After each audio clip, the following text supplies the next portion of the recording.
Hello student, YouTube ચેનલમાં આપનું સ્વાગત છે. અહીંયા આપણે સ્વાધ્યાય 5.1 દાખલા નંબર 1, 2 અને 4 લઈ લીધા છે. હવે દાખલા નંબર 3 લઈએ. તો દાખલા નંબર 3 જે છે એમાં સૂચના એવી આપેલી છે કે નીચે આપેલ વિધેયોના સાતત્ય ચકાસો. વિદ્યાર્થી મિત્રો, અહીંથી જ આપણને ખબર પડે સાતત્ય ચકાસવાનું છે. કયા બિંદુએ એવું કાંઈ નથી કીધું. એનો અર્થઘટન એના આખા પ્રદેશ ઉપરથી. પ્રદેશ ગણ બાજુમાં કાંઈ જ ન આપેલો હોય વિધેયની તો બિલોંગ્સ ટુ આર સમજવાનું થાય. મીનિંગ તમામ વાસ્તવિક સંખ્યાને તમે ધ્યાનમાં રાખી શકો. તો હવે અહીંયા વિદ્યાર્થી મિત્રો પહેલો જે પ્રશ્ન છે fx = x - 5 x belongs to R માટે વિચારવાનું થાય. આપણે જ નક્કી કરવાનું કે ભાઈ વાસ્તવિક સંખ્યાઓમાંથી કોઈ પણ લઈ શકો. તો fx વિધેય આર માટે નક્કી કરવાનું છે સાતત્ય છે કે નહીં. તો અહીંયા મેં બોર્ડ ઉપર બે રીત લખી દીધી છે કે ફોર MCQ એ વધારે ઉપયોગી, એમ જ વધારે પૂછાશે. એમ છતાં થિયરિકલ મેથડથી પૂછાય તો આપણે લખતા પણ આવડો જોઈએ થિયરીમાં, અથવા એની સાચી સમજૂતી થિયરીમાં જ મળે છે. બરાબર? તો આપણે શું કામ કરીએ વિદ્યાર્થી મિત્રો, પહેલા થિયરિકલ મેથડ જોઈએ કે તમને જે fx વિધેય આપેલું છે fx વિધેય x - 5, હવે એમાં પ્રદેશ ગણ શું આપેલો છે બાજુમાં કાંઈ જ ન હોય એટલે તમામ વાસ્તવિક સંખ્યા. તો આપણે આ આખું વિધેય આર ઉપર સતત છે કે નહીં એમ ચેક ડાયરેક્ટ નથી કરી શકતા લક્ષના આધારે. તો એક બિંદુ લઈએ પ્રદેશમાંથી. હવે ધારો કે એવો કોઈ પદ હોય ઘટક જે બિલોંગ્સ ટુ આર લઈએ. બરાબર? એક ઘટક ઉપાડી લઈએ પ્રદેશ ગણમાંથી. આ બિંદુ આગળ સાતત્ય ચેક કરીએ. x બરાબર a આગળ સાતત્ય. એટલે અત્યારે આપણે શું કરીએ છીએ, લક્ષના આધારે સાતત્ય મેળવીએ છીએ, જેમાં એક બિંદુ વ્યાપક સ્વરૂપે ઉપાડ્યું. ઉદાહરણ તરીકે x બરાબર 0 આગળ, x બરાબર 1 આગળ, એમ અત્યારે વ્યાપક રીતે x બરાબર a ઘટક લીધો જે વાસ્તવિક સંખ્યાનો સભ્ય છે. જે બિંદુએ વિધેય સતત છે કે નહીં નક્કી કરવું હોય તો શું કરતા આપણે, એ બિંદુએ વિધેયનું લક્ષ મેળવતા. Limit x tends to a f of x. અહીંયા કે અસમતા કે એવું કઈ છે નહીં એટલે સીધું જ એ બિંદુએ વિધેયનું લક્ષ. ડાબી અને જમણી બાજુથી લક્ષ વિચારવાની જરૂર નથી. એ બિંદુએ વિધેયનું લક્ષ, એમાં વિધેય પસંદ કરવાનું છે x - 5. તો x બરાબર એ મૂકવામાં કોઈ પ્રોબ્લેમ નથી એટલે a - 5. મીનિંગ કે જેમ જેમ x a ની નજીક નજીક જાશે એમ વિધેય fx a - 5 ની નજીક જાશે. તથા x બરાબર a આગળ, x બરાબર a આગળ f નું મૂલ્ય વિચારો તો f નું એટલે કે વિધેયનું મૂલ્ય. તો એ આપણે કેવી રીતે તૈયાર કરીએ, વિધેયની અંદર f of x વિધેયની અંદર x ને બદલે a મૂકી દઈએ તો વિધેયનું મૂલ્ય તૈયાર, f of a એટલે a - 5. તો આ જવાબ અને આ જવાબ ઇક્વલ આવે છે. લક્ષનો જવાબ ને આ તો કે આ. તો આપણે શું સાબિત કર્યું કહેવાય વિદ્યાર્થી મિત્રો, એનું અર્થઘટન x ટેન્ડ્સ ટુ a આગળ એટલે કે f of x વિધેયનું લક્ષ કેટલું થાય છે, f of a જેટલું થાય છે. તો આનું અર્થઘટન શું કહી શકાય, હા બિંદુ આગળ વિધેય સતત છે, x બરાબર a આગળ f સતત છે. આનું અર્થઘટન એવું. મીનિંગ કે જ્યાં આનો ગ્રાફ હશે ત્યાં વ્યાપક સ્વરૂપે એ જે તમે બિંદુ વિચારો છો વાસ્તવિક સંખ્યા માટે એ બિંદુ આગળ ગ્રાફ દોરી શકાશે પેન્સિલ ઉપાડ્યા વગર. આવી જ રીતે તમામ બિંદુ માટે વિચારો તો એટલે કે હવે every a belongs to R, કોઈ પણ બિંદુ 0 લ્યો, 1 લ્યો, અપૂર્ણાંક સંખ્યા લ્યો, રૂટ વાળી સંખ્યા લ્યો, નો પ્રોબ્લેમ, કારણ કે એ તો જવાબ આ જ રહેવાનો, ઇક્વલ જ થવાના.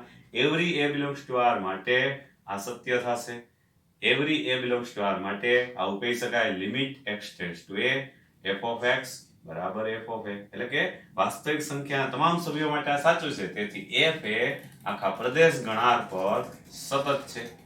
વિદ્યાર્થી મિત્રો, આનું અર્થઘટન એમ થાય કે આ વિધેય આખા r ઉપર સતત છે. તો આપણે તો બધા બિંદુઓ ચેક કરી દીધા કહેવાય. આપણે એમ થાય બધા ક્યાં છે, વ્યાપક સ્વરૂપે એક બિંદુ લીધું, એ બિંદુને ફેરવે રાખો, સમય સંખ્યા લ્યો, અસમય લ્યો, પૂર્ણાંક, અપૂર્ણાંક, ઋણ, ધન, તમામ સંખ્યા માટે આવું સાબિત કરી શકાય એમ છે. તો એનો મીનિંગ એમ થયો કે આ વિધેય આખા r ઉપર સતત છે. થિયરિકલ મેથડ છે, થોડુંક લખવું પડે, થોડુંક સમજવું પડે, પછી આપણે ક્રિએટ થયો આઈડિયા કે આ તો વ્યાપક સ્વરૂપે લખેલું છે. દાખલા માટે, થિયરિકલ દાખલા માટે એટલું અગત્ય નહીં આપણા માટે. કેમ તો કે આવા દાખલાઓ પૂછવાની શક્યતા બહુ ઓછી.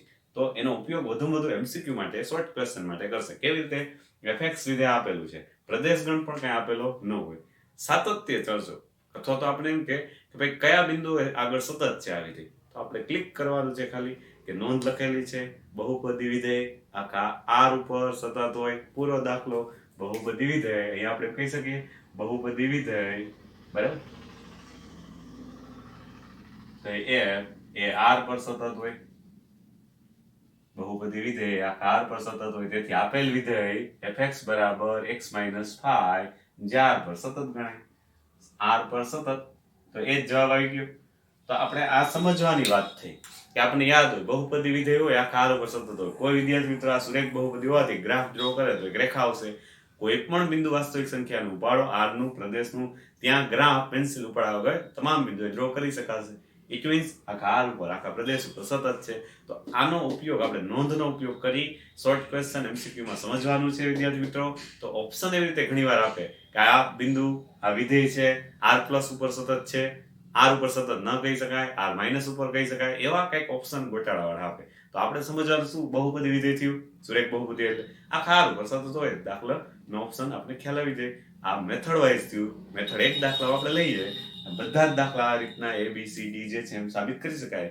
પણ હવે પછી વિદ્યાર્થી મિત્રો હું તમને આ જ મેથડથી બધા સમજાવી દઉં. તમારે ફેરબુકમાં એક દાખલો આ રીતે વ્યાપક સ્વરૂપે લખી લેવાનો, ઉપર મુજબ વ્યાપક સ્વરૂપે પણ સાબિત કરી શકાય. બાકી બધા દાખલા આપણે શું કરશું, ફોર એમસીક્યુ ઓર શોર્ટ ક્વેશ્ચન માટે સીધો જ આપણે નોંધમાંથી એનો ઉપયોગ કરશું. ઓકે,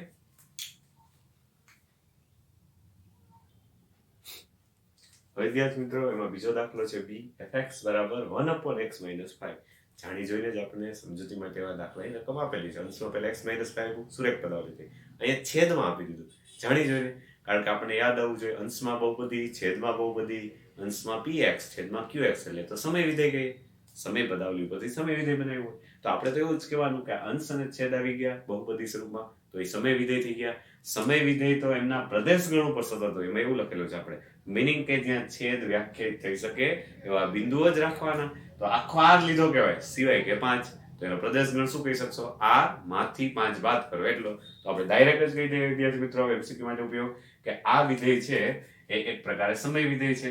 તો સમય વિધેય એમના પ્રદેશ ગણ ઉપર સતત હોય. સમય વિધેય એ તેના પ્રદેશ ગણ પર આપણે નોંધનો ઉપયોગ કરીએ છીએ. પ્રદેશ ગણ પર સતત હોય જ, આ આપણને ખબર છે. તો અહીંયા સમય વિધેય જ છે. કેવી રીતે, તો અંશ છેદ આપ્યા, બહુપદી સ્વરૂપ આપ્યું, એનું મીનિંગ તેથી f વિધેય પણ કેવું થશે, f વિધેય એ r-5. જો વિદ્યાર્થી મિત્રો અહીંયા r નો લખી શકો કારણ કે દુનિયામાં જ નથી 5 નામની સંખ્યા. r-5 પર પણ સતત થાય. બરાબર, તો એનો મીનિંગ આના ઉપર સતત થાય એવું આપણે ડાયરેક્ટ લઈ લીધું. આખો પ્રદેશ ગણ સમજવાનો હતો. હવે કોઈ વિદ્યાર્થી મિત્રો જો થિયરિકલ મેથડ કરવા માંગે સમજૂતી માટે, દરેક વખતે થિયરિકલ લખવી જરૂરી નથી. થિયરિકલમાં લખનાનું ઉપર મુજબ ગણી શકાય થિયરિકલમાં. તો અહીંયા fx વિધેય 1/x-5 પસંદ કરવાનું. Every a belongs to r માટે ચેક કરવું છે તો એમાંથી એક ઘટક પસંદ કર્યો. આ જ રીતે આગળ વધતું જવાનું. સાબિત કરો કે અહીંયા આવી જશે તો every a belongs to r માટે આવું સાબિત થાય. તેથી અહીંયા એક ઘટક ખાસ એ ધ્યાન રાખજો, r-5 માંથી લેવાનું. કોઈ એક ઘટક લે એના પ્રદેશમાંથી લેવાનું. પછી x બરાબર એ આગળ સાતત્ય.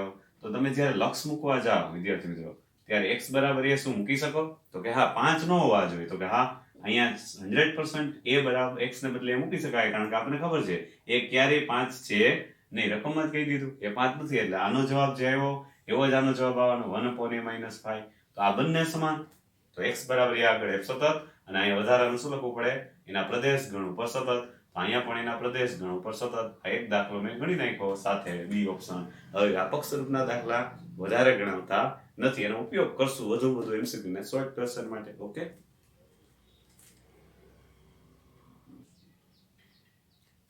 નેક્સ્ટ એના પછી સી ત્રીજો દાખલો વિદ્યાર્થી મિત્રો.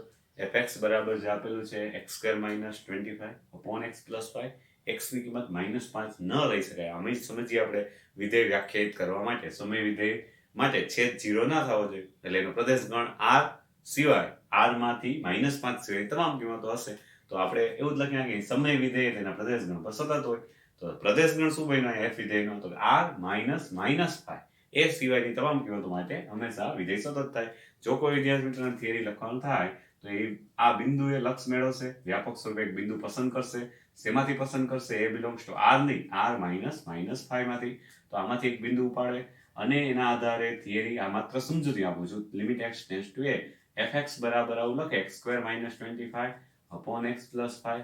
હવે આમાં સાદુરૂપ આપી શકાય એમ છે. કેમ, સીધા એ મૂકી દો તોય વાંધો નહીં, પણ એ પહેલા એ સાદુરૂપ આપવું હોય તો અહીંયા x-5 x+5 જે લક્ષના દાખલા આપણે 11th માં ગણતા અહીંયા x+5 કેન્સલ કરીએ. હવે x ટેન્ડ્સ ટુ a મૂકો. આમે પહેલેથી પ્રોબ્લેમ નહોતો, અત્યારે પ્રોબ્લેમ નથી. a-5 f ઓફ a તૈયાર કરો. f ઓફ a એટલે કે વિધેયનું મૂલ્ય. તો એ તરીકે કઈ કિંમત છે, તો કે -5 સિવાયની છે તો ચાલશે. a square minus 25 upon a plus 5, તો આ જવાબ તો સરખા દેખાતા નથી. ભાગ પાડો ઉપર a માઇનસ 5 a પ્લસ 5, તો a પ્લસ 5 હરીવાલા, તો કે cancel, a plus 5 a minus 5 જવાબ. તો આ બંને સમાન દેખાય જ છે, માત્ર સાદુરૂપ સમજૂતી માટે આપી દીધું. બાકી વિદ્યાર્થી મિત્રો અગાઉ જેમ આપણે એમસીક્યુ માટે લેશું વધારે ઉપયોગી એ આ રીતે. જો કોઈને જરૂર પડે થિયરીમાં તો આપણે આમ કરી શકો, x બરાબર એ આગળ સાતત્ય, એ કયું બિંદુ છે આમાંથી કોઈ પસંદ કર્યું છે, અને f ઓફ a જેટલું થઈ જાય છે. તો એનો મિનિંગ f એ x બરાબર એ આગળ સતત છે. આવી રીતે તમામ એ આગળ સતત છે. આ બે વાક્ય વધારાના લખવા પડે, બાકી થિયરિકલ પ્રૂફ આપી દીધું કહેવાય આપણે. ઓકે વિદ્યાર્થી મિત્રો.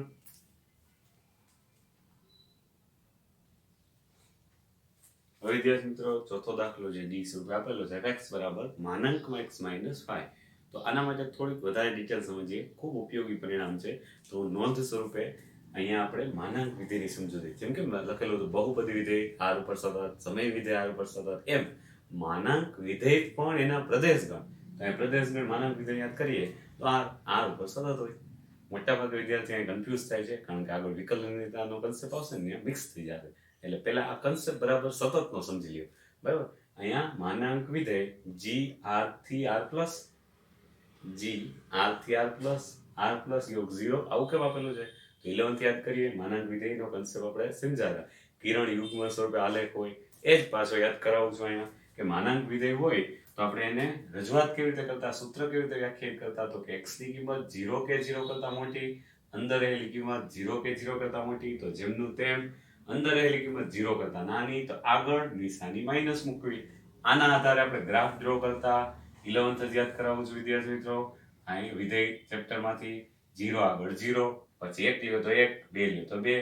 એવી રીતે આપણે સમજાઈ ગયું કે ભાઈ કિંમત તો આવતી જ રહેશે. જેમ જેમ તમે કિંમતો લેતા જશો એમ ગ્રાફ બનતો જશે. -1 લ્યો તો ગ્રાફ નીચે નથી જતો. -1 તમે પસંદ કરો તો અહીંયા -1 મૂકો અને આગળ માઇનસ. આમે સમજાય, આપણે નાનપણથી એવું કહેતા હોઈએ -1 નો માનાંક નિશાની નીકળી જાય. શું કામ? એ આપણે વિધેયમાં સમજાવ હોય. ખાલી મૂલ્ય જોવાનું છે. બરાબર, તો -1 તોય માનાંક 1 એટલે આ બાજુ આવશે. તો કિરણ યુગ્મ સ્વરૂપે ડાયરેક્ટ જ આ રીતે લખી નાખું. ઓકે, આ માનાંક વિધેય સ્વરૂપે જે ગ્રાફ ડ્રો કર્યો એના ઉપરથી આપણને શું સમજાય? હવે આપણે ડિટેલમાં સમજીએ છીએ કે આ માનાંક વિધેયનો આલેખ દરેક બિંદુ એમ સળંગ છે કે કેમ? તો કે હા, ગ્રાફ તો પેન્સિલ ઉપાડ્યા વગર દરેક બિંદુએ ડ્રો કરી જ શકાય છે. તો આ કાર ઉપર સતત એમને ખબર પડી ગઈ. તો યાદ રાખીશું મિત્રો, માનાંક વિધેય વાસ્તવિક સંખ્યાઓ તમામ આગળ સતત છે. ચેક કરીએ આપણે. તો પહેલા હું 0 વિચાર, 0 આગળ સતત છે કે નહીં? તો 0 આગળ તમે વિચારો છો ને, અહીંયા 0 નામનું બિંદુ છે. મારે અહીંયા ગ્રાફ ડ્રો કરવો હોય તો પેન્સિલ ઉપાડ્યા વગર ડ્રો કરી શકાય? તો કે હા, અહીંથી સ્ટાર્ટ કરો ને અહીં પૂરું કરો. પછી 1 આગળ સતત છે કે નહીં? તો 1 તો અહીંયા છે વિચારવું. 2 આગળ સતત છે કે નહીં? 2 તો વિચાર અહીંયા છે. દરેક બિંદુએ ગ્રાફ સળંગ રીતે પેન્સિલ ઉપાડ્યા વગર ડ્રો કરી શકાય છે. આનો મિનિંગ ગ્રાફ આખા પ્રદેશ ઉપર સળંગ છે. સિમ્પલ થઈ ગયું. આખા પ્રદેશ ઉપર આમ સળંગ ડ્રો કરી શકાય છે. શું પ્રદેશ છે એનો? r. તો માનાંક વિધેય r ઉપર સતત હોય ને હોય જ. હવે બરાબર યાદ રાખી લેજો વિદ્યાર્થી મિત્રો, કારણ કે એમસીક્યુમાં કેટલી બધી વાર ઉપયોગ આવતો હોય. જેડબલ્યુના કન્સેપ્ટમાં આવું પૂછી લે, સતતનો કન્સેપ્ટ, અને એના ઉપરથી કંઈક તમને વધારે ડિટેલમાં પૂછેલું હોય, વિધાન સ્વરૂપે કંઈક મૂકેલું હોય. બરાબર, તો અહીંયા પહેલી વસ્તુ તો માનાંક વિધેય આ રીતે હંમેશા r ઉપર સતત હોય. અહીંયા ઘણાને એમ થાય કે માનાંક વિધેય x આપેલું છે તો અહીંયા 0 થી ભાગ પડ્યા. આપણે શું વિચારવાનું? માનાંકની અંદર રહેલું પર 0 ક્યાં થાય ત્યાંથી ભાગ પડે, એટલે સૂત્ર બનાવી દે અને x બરાબર 0 આગળ ભાગ પડે. એમનો ખ્યાલ આવે તો ગ્રાફ ડ્રો કરો તોય ખબર પડી જાય કે આ માનાંક વિધેયનું અત્યારે જે માનાંક વિધેય આપેલું છે એનું ઉદ્ભવ બિંદુ, એટલે કે આ કિરણ યુગ્મ જ્યાં ભેગા થાય છે, આમ દૂરથી ઉદ્ભવ સ્થાન આમ જાય છે દૂર, બરાબર, તો ઉદ્ભવ સ્થાન એનું 0 કહેવાય, ઉગમ બિંદુ કહેવાય 0 0. તો આપણે એ સમજવાનું છે કે માનાંક વિધેય હોય તો સાથે ઉદ્ભવ બિંદુ પણ આપણને આવડતું હોવું જોઈએ. y બરાબર માનાંકમાં x માઇનસ 1 હોય તો વિદ્યાર્થી મિત્રો આને કેમ સમજવાનું થાય? તો કે આ પદ 0 ક્યાં થાય? x માઇનસ 1 બરાબર 0, x બરાબર 1 આગળ. તો આ માનાંક વિધેયનું ઉદ્ભવ સ્થાન x ત્યાં 1 હશે ત્યારે અહીંયા 0. તો આ રીતે કિરણ યુગ્મ આવશે. હવે તમને સમજાઈ જાય y બરાબર માનાંકમાં x માઇનસ 2, તો 2 0 આગળ હશે માનાંક વિધેય. x માઇનસ 3, તો ખરેખર તો વ્યાપક સ્વરૂપ શું છે? y માઇનસ સમથિંગ, અહીંયા જે કઈ કિંમત હોય એ y1 કહો, અને માનાંકની અંદર x minus something x1 minus સૂત્રના. તો હવે જે પદ લખું x1 y1 એ હંમેશા એનું ઉદ્ભવ સ્થાન હોય. આવું મગજમાં હોય તો આપણે ગ્રાફ દોરવામાં ઈઝી પડે. ગ્રાફ ડ્રો કરતા આવડે તો સતતનો કોન્સેપ્ટ ઈઝી પડે. છેલ્લા વિધેયો માનાંક વિધેય છે, પૂર્ણાંક ભાગ વિધેય છે, તો એ આપણે સમજવામાં સરળ પડશે. બરાબર, આ બધી વધારાની માહિતી થઈ. અહીંયા જે બધી માહિતી મેં આપી એના ઉપરથી ખાલી તમારે વિશ્લેષણ શું કરવાનું છે કે માનાંક વિધેય આ રીતે આપેલું હોય, અહીંયા fx બરાબર mod x સોરી gx બરાબર mod x એ r પર સતત હોય જ. તો આના પરથી યાદ રાખીએ આપણે માનાંક વિધેય હંમેશા r પર સતત તો હોય જ. માનાંક ગમે એ પ્રકાર અંદર આપેલું હોય, એ કિરણ યુગ્મ ગમે ત્યાં રચતું હોય, ઉપર નીચે બરાબર આ બાજુ કે આમ ગમે તે કિરણ યુગ્મ બને અને એનો પ્રદેશ ગણ જે આપેલો એના ઉપર સતત હોય. કારણ કે r ઉપર સતત તો એના ટુકડા ઉપર તો સતત હોય જ. ટુકડા એટલે મોટું બોલું છું, અહીંયા r ને બદલે કદાચ અંતરાલ નાનો આપે તો આપણે કઈ પ્રોબ્લેમ નથી. માનાંક વિધેય હંમેશા r ઉપર સતત હોય જ. તો હવે વિદ્યાર્થી મિત્રો ડી પ્રશ્ન ઉપર આવીએ. ચોથા પ્રશ્ન ઉપર fx બરાબર માનાંક x - 5. હમણાં જ સમજા માનાંક વિધેય આપણા પ્રદેશ ઉપર સતત, તો શોર્ટકટ MCQ માટે લખી નાખું સીધું જ માનાંક વિધેય બરાબર, માનાંક વિધેય એ તેના પ્રદેશ પર, એ પ્રદેશ એ આપણને ખબર છે તમામ કિંમતો લઈ શકાય, પ્રદેશ r પર સતત હોય જ. કારણ કે અમને ખબર છે કે જે ગ્રાફ ડ્રો કરવાનો છે, ગ્રાફ કિરણ યુગ્મ સ્વરૂપે આવવાનો, જે પ્રદેશ તમામ કિંમત લઈ શકાય એમ છે, તો આખો પ્રદેશ r ઉપર સતત હોય જ. તેથી f વિધેય શું કહેવાય? f વિધેય એ r પર સતત છે. બરાબર, જો MCQ હોય તો આવું વિચારી લે. આ હું એટલા માટે લખું છું કે આવું વિચારી લે અને આન્સર ટીક કરે. બરાબર, હવે આપણે થિયરિકલ વાત કરીએ. હવે માનાંક વિધેય છે તો ખરેખર કેવી રીતે સતત થાય? તો જ્યારે પણ વિદ્યાર્થી મિત્રો માનાંક વિધેય હોય ત્યારે પહેલા એને સૂત્ર સ્વરૂપે આ રીતે ભાગ વિચારી અને પછી સતત લક્ષના આધારે કેમ સાબિત કરવું એ આમાં સમજીએ. ઓકે,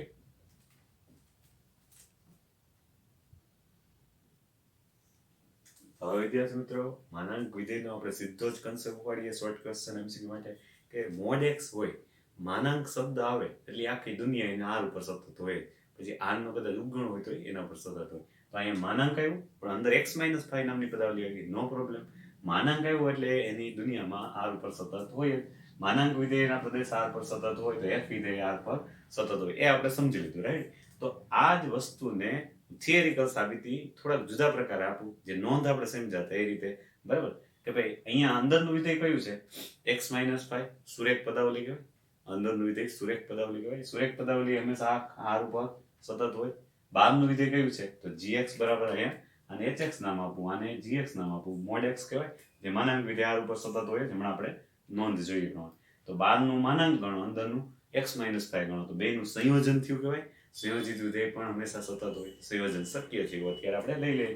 તેમનું સંયોજન તો હું શું કરીશ, બારે મને કોણ ભટકાય? આપણે વધારે સંયોજિત વિધેયમાં પેલા ચેપ્ટરમાં ભણશું, પણ અત્યારે સમજૂતી માટે કે બાર કોણ ભટકાય? માના. તો અહીંયા g વિધેય મૂકી દો બારે. કોની હારે સંયોજન લેવાનું છે? તો જે વિધેય હારે લેવાનું એને ઓફ કરીને જોડી દેવાનું h હારે. તો g of h of x, આ ઓફ ને દૂર કરો એટલે બ્રેકેટ આ g બ્રેકેટમાં hx, hx એટલે x - 5. હવે આપણે સમજાતા સંયોજિત વિધેયમાં hx વિધેય x - 5, g વિધેય શું બોલે છે? અંદર મને જે આપો એનું માનાંક કરીને જવાબ આપો. તો x - 5 આપો તો માનાંક કરીને જવાબ x - 5. સંયોજન શક્ય છે અત્યારે વિચારી લીધું. બરાબર, તો જે પણ r પર સતત થાય, એકદમ ઈઝી થિયરિકલ સાદું આપી દીધું. બરાબર, પણ આ પણ મેં કીધું એમ થિયરીમાં ક્યાંય પૂછતા જ નથી, છતાંય પૂછે તો આ એક રીત આ થઈ ગઈ સંયોજિત વિધેયના આધારે. હજી લક્ષના આધારે સાતત્ય દર્શાવવું હશે તો પણ આપણે એક્સ્ટ્રામાં દર્શાવશું, કારણ કે હજી આપણે એવા દાખલાઓ લીધા નથી કે ડાબી બાજુથી લક્ષ, જમણી બાજુથી લક્ષ, શું વિચારવાનું. તો એના વિશે પણ આપણે આગળ આ જ દાખલાનો ઉપયોગ કરીને લેશું. માનાંક વિધેય ગ્રાફના આધારે સમજાવતો વિદ્યાર્થી મિત્રો, તો ગ્રાફના આધારે આપણે એવું કહી શકાય કે અત્યારે આ ગ્રાફ છે, માની લો 5 હોય તો 5 0 એનો ઉદ્ભવ બિંદુ થાય. અહીંયા 5 આ માનાંક વિધેયને આપણે ગ્રાફના આધારે દર્શાવીએ તો માનાંકમાં x - 5, અહીંયા કાંઈ નથી એટલે 0, તો 5 0 એનું ઉદ્ભવ બિંદુ થાય. તો ગ્રાફના આધારે કહી શકો આ કાર ઉપર સતત છે. એટલે વધુમાં વધુ ઉપયોગ આનો MCQમાં અથવા શોર્ટ ક્વેશ્ચનમાં, અથવા એમની જરૂરિયાત રહે કે આ વિધેય સતત છે કે નહીં, તો આપણે નોંધના આધારે યાદ કરી દેવાનું. માનાંક વિધેય હંમેશા સતત હોય.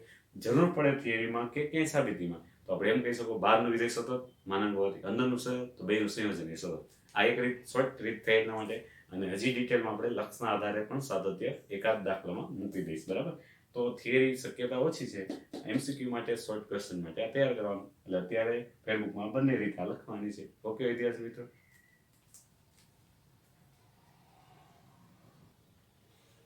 વિદ્યાર્થી મિત્રો દાખલા નંબર 4 એમનો માહિતી સ્વરૂપે આપણે સમજવાનું છે. સાબિત કરો કે ધન પૂર્ણાંક n માટે એટલે જે ઘાતાંક છે એ n ધન પૂર્ણાંક લેવાની છૂટ, બરાબર. એના માટે વ્યાખ્યાયિત રીતે fx બરાબર x રેસ્ટ ટુ n સતત છે. એટલે આમ જુઓ તો fx બરાબર x રેસ્ટ ટુ n એટલે એક પ્રકારની n ઘાત વાળી બહુપદી થઈ ગઈ. તો n ઘાત વાળી બહુપદી બને એના માટે n બિલોંગ્સ ટુ n જ હોવું જોઈએ, બરાબર. બધીને 0 આપણે ઉપયોગ કરી શકીએ અચળ બહુપદી માટે, એ અલગ કરી દીધું છે. તો ધન પૂર્ણાંક અપૂર્ણાંક હોય તો એ બહુપદી ના કહેવાય. આપણે એ ખ્યાલ છે બહુપદી માટે x ની n ઘાત, x ની n -1, x ની n -2 જે કાંઈ ઘાતાંક ક્રમમાં ઉતરતા ક્રમમાં લખતા એમાં વેર n બિલોંગ્સ ટુ n જ લખતા.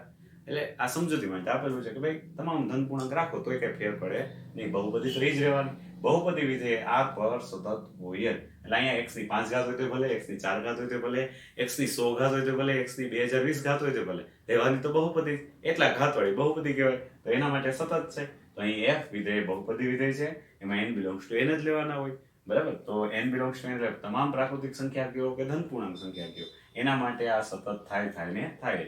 MCQ માટે આટલું જ સમજવાનું હોય. છતાં પણ કોઈને થિયરિકલ માની લ્યો કે કરવાનો થાય તો કોઈ પ્રાકૃતિક સંખ્યાની વાત છે ગમે, બરાબર. તો n બિલોંગ્સ ટુ n લેવાની છૂટ, fx બરાબર x રેસ્ટ ટુ n આ સૂત્ર થઈ ગયું. આ સૂત્રના આપણે સાબિતી કરવી હોય થિયરિકલ કે ભાઈ x બરાબર a આગળ સતત, પછી વ્યાપક સ્વરૂપે તમામ આગળ સતત, તો આપણે શું કરીએ, કોઈ પસંદ કરીએ, વાસ્તવિક સંખ્યાનો કોઈ સભ્ય લઈએ, એ બિંદુ આગળ સાતત્ય ચેક કરીએ, એ બિંદુએ સાતત્ય ચેક કરવું હોય તે બિંદુએ વિધેયનું લક્ષ લેવાનું, એ બિંદુએ વિધેયનું લક્ષ એટલે શું થઈ જશે a રેસ્ટ ટુ n. હવે આમાં ગમે કિંમત મૂકો, વેર n બિલોંગ્સ ટુ n, જ્યાં હું એવું લખી દઉં જ્યાં a ની કિંમત ગમે એ રાખશો, 5 રાખો, 7 રાખો, બરાબર, n ની કિંમત 5 રાખો, 7 રાખો, 8 રાખો, તો જવાબ a રેસ્ટ ટુ 8 આવશે, a રેસ્ટ ટુ 9 આવશે, એ પ્રમાણે આવવાનું. તો n બિલોંગ્સ ટુ n લઈ શકાય. f ઓફ a તૈયાર કરો, આ બિંદુ આગળ a આગળ વિધેયનું મૂલ્ય n ઘાત, જ્યાં n પણ બિલોંગ્સ ટુ n છે, આપણે ખાલી ચોખવટ કરી. તો આ બે સમાન થયા, આ બે સમાન થયા એનો મીનિંગ શું, a આગળ સતત છે, limit x tends two f of x બરાબર f ઓફ a. તેથી એમ કહી શકાય f એ x બરાબર a આગળ સતત છે, બરાબર. વેર n બિલોંગ્સ ટુ n દર વખતે ચોખવટ કરો કે ભાઈ પ્રાકૃતિક સંખ્યા કોઈ પણ સભ્ય માટે આવી રીતે every a belongs two r, every a belongs two r માટે એના પર f સતત છે, કૌંસમાં લખી નાખો n બિલોંગ્સ ટુ n. તો આપણી રકમ થઈ ગઈ. કોઈ પણ ધન પૂર્ણાંક માટે આપેલ વિધેય r ઉપર સતત થાય, r ઉપર એટલે વાસ્તવિક સંખ્યા તમામ ઉપર. એટલે અહીંયા ચોખવટ એ નથી કે fx બરાબર x રેસ્ટ ટુ n સતત વ્યાપક સ્વરૂપે સતત સાબિત કરવાનું. આ માત્ર ને માત્ર સમજૂતી થઈ થિયરિકલમાં, અત્યાર સુધીમાં ક્યારેય નથી પૂછાણું. એટલે આપણે એમ જ ગણતરી કરો MCQ ને શોર્ટ ક્વેશ્ચનમાં તે પ્રશ્ન આવવાનો, કારણ કે આ થઈ ગઈ બહુપદી વિધેય. તો પ્રશ્ન કદાચ આમાંથી કન્સેપ્ટ એવો બનાવવો હોય fx બરાબર x રેસ્ટ ટુ n એ r પર સતત થાય બહુપદી વિધેય હોવાથી n ની કઈ કિંમત પસંદ કરી શકો. તો હવે અહીંયા પ્રશ્ન n બિલોંગ્સ ટુ n માટે લઈ શકાય. બહુપદી બનાવવી હોય તો ફરજિયાતપણે પ્રાકૃતિક ઘાતાંક હોવી જોઈએ, અપૂર્ણાંક ઘાતાંક ચાલે નહીં, ઋણ ઘાતાંક, ઋણ પૂર્ણાંક પણ ન ચાલે. -1 -2 તો એ 1 થઈ જાય. બહુપદીમાં તો n બિલોંગ્સ ટુ n જ હોવું જોઈએ. ઓકે વિદ્યાર્થી મિત્રો, તો એ સમય વિધેય પ્રકાર થઈ જાય. એટલે અહીંયા એ સમજવાનું છે, એ કન્સેપ્ટ બરાબર ક્લિયર હોવો જોઈએ. તો અહીંયા સુધીના દાખલા વિદ્યાર્થી મિત્રો કમ્પ્લીટ ફેરબુકમાં જ્યાં જ્યાં ડબલ રીત કરી છે એ ડબલ રીત MCQ અને થિયરી માટે કરજો. તો આપણને જ્યારે પણ રિવાઇઝ કરતા હોય ખબર હોય કે સમજવાનું આટલું છે, કદાચ એ દાખલો થિયરીમાં ક્યારેક લખવાનો થાય તો આ ડિટેલમાં ખબર હોવી જોઈએ. ઓકે વિદ્યાર્થી મિત્રો, નેક્સ્ટ લેક્ચરમાં ફરી પાછા મળીશું.